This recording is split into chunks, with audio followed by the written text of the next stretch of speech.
भौजी देवे के अरगिया हो छठी मैया के हवे पावन सबसे परबिया हो छठी मैया के।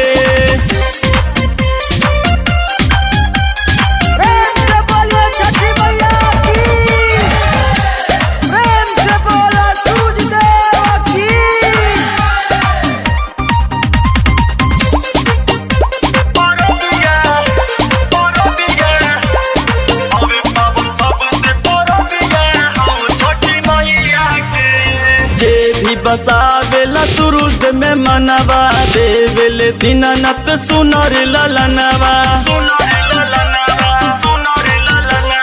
देवी बसावेला सुरुज में मनवा देवेले दीनानाथ सुनर ललनवा घटिया पली पे खत ले लिहा गोबर धनु गोइया के घटिया पली पे खत ले लिहा गोबर धनु गोइया के।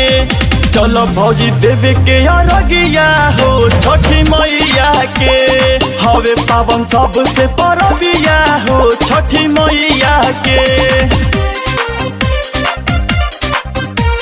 प्रेम से बोलिए छठी मैया की, प्रेम से बोलो सूरज देव की। हवे पावन सबसे परबिया हो छठी मैया के।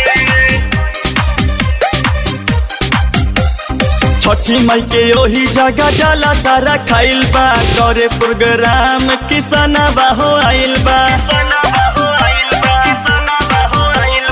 छठी माई के ओही जगह जाला सारा खाइल बा करे प्रोग्राम प्रदीपावा हो आइल बा। यहाँ तो राजेंद्र कह फायदा उठल दादा थैया के यहाँ तो राजेंद्र कह फायदा उठल दादा थैया के। चलो भौजी देवे के अरगिया हो छठी मैया के हवे पावन सबसे परबिया हो छठी मैया के। फल फल हरिया से दहुरा सजल पड़ी पैया के फल फल हरिया से दहुरा सजल पड़ी पैया के।